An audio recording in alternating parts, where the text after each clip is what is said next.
The Zephyrian Empire stretched across 17 star systems, their warfleets darkening space wherever they passed. For 300 years, no species had successfully resisted their advance. The Empire's military doctrine was simple and brutal: overwhelm with superior numbers, crush resistance with devastating firepower, and leave nothing but ash and submission in their wake. Admiral Kefvar stood on the command deck of the flagship Dominion's Edge, watching through the vast viewport as his armada approached the Sol system. 2,000 warships moved in perfect formation, their hulls bristling with plasma cannons and quantum torpedoes. Each vessel could reduce a planet to molten slag within hours. Together, they represented the most powerful military force the galaxy had ever assembled. The humans had been remarkably stubborn. 3 previous expeditions had failed to bring Earth under Imperial control, though those had been smaller forces sent more as warnings than serious conquest attempts. The first expedition of 50 ships had been destroyed by what Imperial intelligence called primitive chemical rockets with nuclear warheads. The second expedition of 200 ships had suffered a similar fate, though the humans had employed some kind of electromagnetic pulse technology that temporarily disabled several vessels. The third expedition had been different. 500 ships, including 3 of the Empire's newest dreadnoughts, had entered the Sol system expecting quick victory. Instead, they had encountered humans in small, fast ships that seemed to appear from nowhere, strike with impossible precision, and vanish before retaliation was possible. The expedition commander had reported that the humans fought like insects defending their nest, showing no fear of death and employing tactics that defied conventional military logic. Admiral Kefvar would not repeat those mistakes. This time, the Empire had sent overwhelming force. 2,000 ships meant that even if half were destroyed, the remaining 1,000 would still outnumber any fleet the humans could possibly assemble. Imperial intelligence estimated that Earth possessed perhaps 200 combat-capable vessels, most of them laughably primitive by Zephyrian standards. Admiral, called Navigation Officer Thekmol from his station, "We are approaching the edge of their detection range. Should we maintain formation?" Kefvar studied the tactical display. The human homeworld appeared as a small blue dot surrounded by a complex network of orbital installations, asteroid mining facilities, and what appeared to be defensive satellites. Intelligence had warned him about the satellites, apparently crude devices that relied on kinetic projectiles rather than proper energy weapons, but nothing that should concern ships with modern deflector shields. "Maintain formation," he ordered. "All ships to battle readiness. Weapons charged, shields at maximum. Today we finish what should have been completed centuries ago." The Armada moved deeper into the Sol system, passing the outer planets without incident. The humans seemed to be concentrating their defenses around their homeworld, which made tactical sense for a primitive species. Kefvar had studied their history: endless wars among their own kind, brutal conflicts fought with increasingly sophisticated weapons. They were clearly a warrior species, but warriors without the industrial capacity or technological advancement to pose a serious threat to the Empire. As they passed Jupiter, the first human ships appeared on sensors. Small vessels, just as intelligence had described, moving in erratic patterns that suggested either poor piloting or some kind of crude evasive protocol. Kefvar counted perhaps 30 of them, barely a squadron by Imperial standards. "Shall we engage, Admiral?" asked Weapons Officer Zeldin, his tentacles dancing across the targeting controls with eager anticipation. "Not yet," Kefvar replied. "Let them come closer. I want them to see the full might of the Empire before they die." The human ships did indeed come closer, but their approach pattern was unlike anything in Kefvar's extensive military experience. Instead of forming a battle line or attempting any recognizable tactical formation, they seemed to be spreading out randomly, some accelerating toward the Imperial fleet while others moved on perpendicular courses that would take them nowhere near the battle. "Admiral," Navigation Officer Thekmol reported, his voice carrying a note of confusion, "the human vessels are broadcasting on multiple frequencies." "It appears to be music?" Kefvar's primary eye narrowed. "Music? In the middle of a space battle?" Either the humans had finally succumbed to madness, or this was some kind of psychological warfare technique. He had heard that some species used sound as a weapon, though he could not imagine how music could damage a properly shielded starship. "Filter the transmissions," he ordered. focus on military communications only. But there were no military communications to intercept. The humans continued their seemingly random movements, their ships painting wild patterns across space while broadcasting what could only be described as celebratory songs. Some vessels appeared to be performing barrel rolls for no apparent reason. Others were accelerating and decelerating in patterns that would have been considered reckless showboating by any reasonable military force. "Sir," Weapons Officer Zeldin reported, "several human ships are approaching maximum weapons range. Should we open fire?" Kethvar considered his options. The human behavior was so bizarre that he suspected some kind of trap, but intelligence had been very clear about human technological limitations. Their weapons were short-range, their ships lightly armored, their tactics primitive. Perhaps this display was simply their way of showing defiance before inevitable defeat. "All ships, prepare for coordinated barrage," he commanded. "Target the nearest human vessels. Full spread, plasma cannons and quantum torpedoes. Show them what happens when primitives challenge the Empire." The order rippled through the fleet. 2,000 ships turned their weapons toward the approaching human vessels, energy readings spiking as capacitors charged and targeting systems locked on. The humans continued their apparently random flight patterns, seemingly oblivious to the devastating firepower about to be unleashed upon them. Admiral Kethvar raised his command claw, ready to order the attack that would begin the final subjugation of the human homeworld. In his mind, this battle was already over. The Empire's victory was not just inevitable, it was mathematically certain. He had no way of knowing that in the seemingly random movements of those 30 human ships, in their strange music and apparent celebration, lay the seeds of the most devastating military defeat in Zephyrian history. The humans were not behaving randomly at all. They were deploying something that no Imperial strategist had ever encountered, something so simple and, yet so revolutionary that it would change the nature of warfare across the galaxy forever. The Empire's greatest strength, its overwhelming numbers and devastating firepower, was about to become its greatest weakness. And it would all begin with a small device that any human child could have built in their bedroom, using components that could be purchased at any electronics store on Earth. "Fire all weapons," Admiral Kethvar commanded, his voice echoing across the vast command deck of the Dominion's Edge. The Imperial fleet erupted in coordinated violence. Plasma beams lanced through space like artificial lightning, while quantum torpedoes streaked toward their targets in brilliant streams of destructive energy. The firepower of 2,000 ships focused on 30 human vessels should have resulted in immediate annihilation.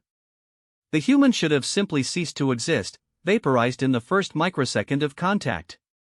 Instead, something impossible happened. The human ships vanished. Not destroyed, not blown apart into debris and expanding gas clouds, but simply gone. One moment they were there, clearly visible on sensors and targeting displays, and the next moment the Imperial weapons were firing at empty space. What happened? Kethvar demanded, his tentacles gripping the command rail so tightly that the metal began to bend. "Where did they go?" "Sensors show no debris, Admiral," reported scanner operator Vex Nil, his voice shaking with confusion.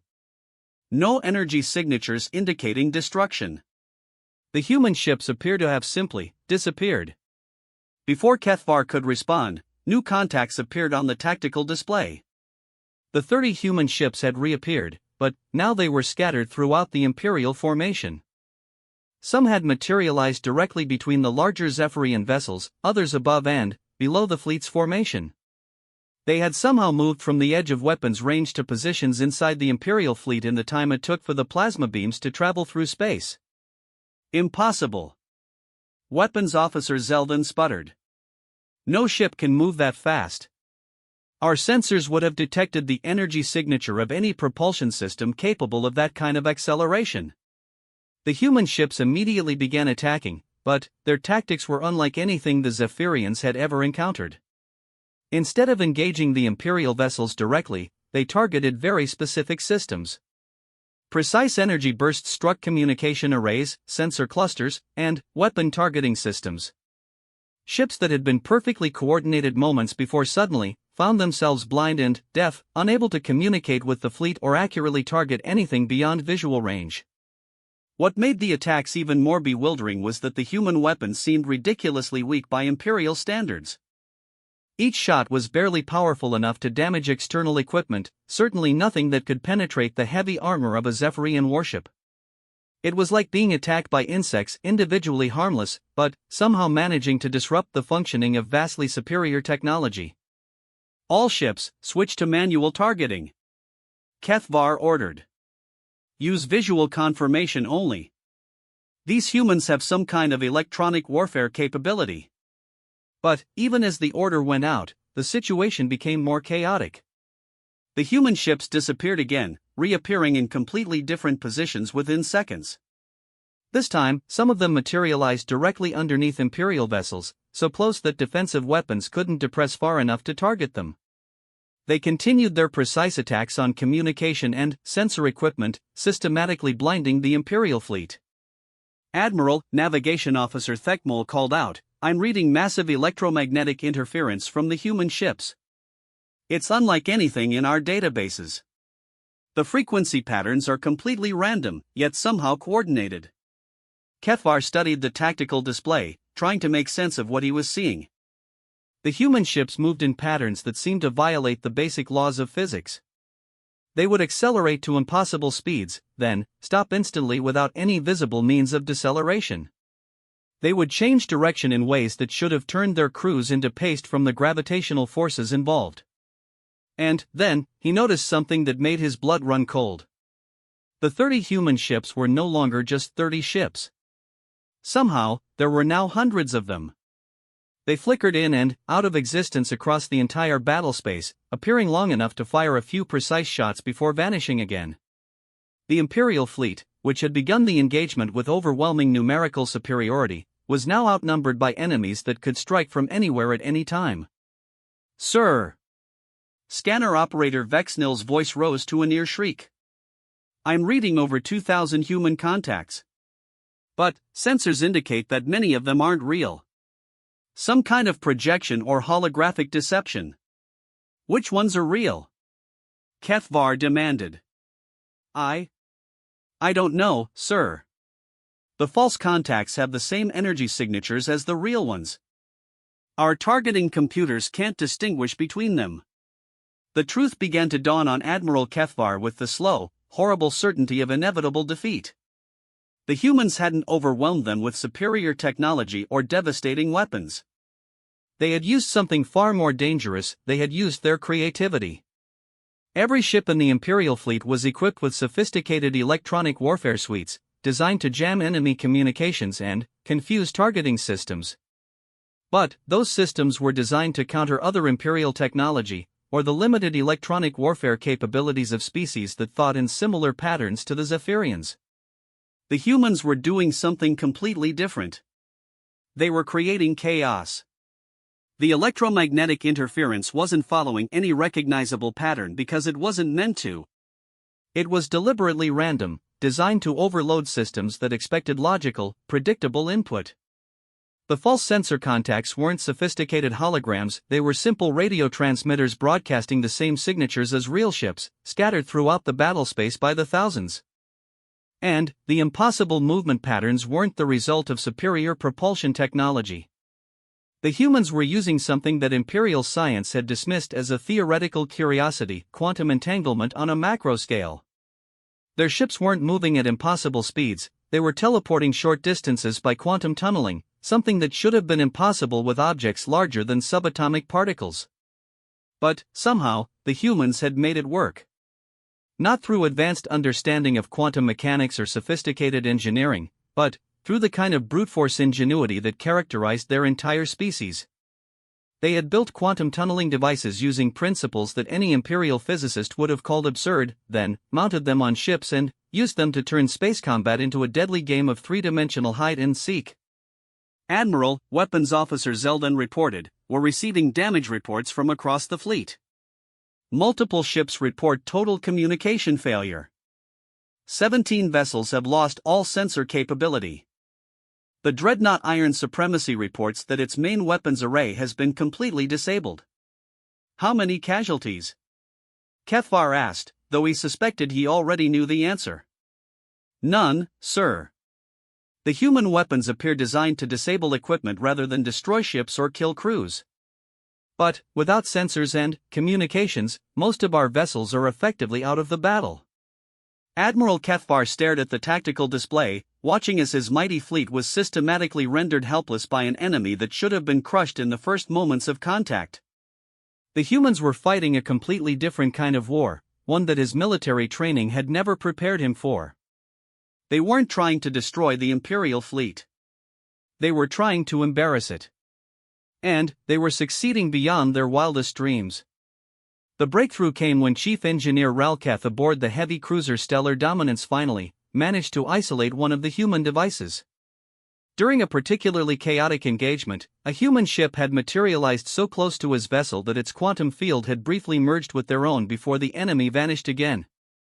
In that split second of contact, Ralcath's sensors had managed to capture detailed readings of the device responsible for the impossible movement. Admiral, he transmitted to the flagship on one of the few communication channels still functioning, I believe I understand what the humans are doing. It's not advanced technology. It's a children's toy. Admiral Cathvar, who had spent the last 2 hours watching his fleet being systematically disabled by an enemy force that barely registered on his sensors, was not in the mood for riddles. Explain.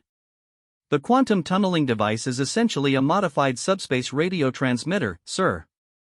The kind of equipment any civilian vessel might carry for long-range communications. But, the humans have reconfigured it to create localized quantum field fluctuations. They're literally turning radio waves into a transportation system. Cathvar's primary eye narrowed. That should be impossible. The power requirements alone would be astronomical. That's what I thought, sir. But, the humans aren't trying to create stable quantum tunnels like we would. They're creating unstable ones that collapse almost immediately. It's incredibly dangerous, the failure rate must be enormous, but, for short-range teleportation, it actually works. And, because the fields are so unstable, our sensors read them as sensor ghosts rather than real contacts. The Admiral processed this information while watching another Imperial heavy cruiser lose its primary weapon systems to a human ship that appeared, fired 3 precise shots, and vanished again. How do we counter it? We can't, sir. Not with our current equipment.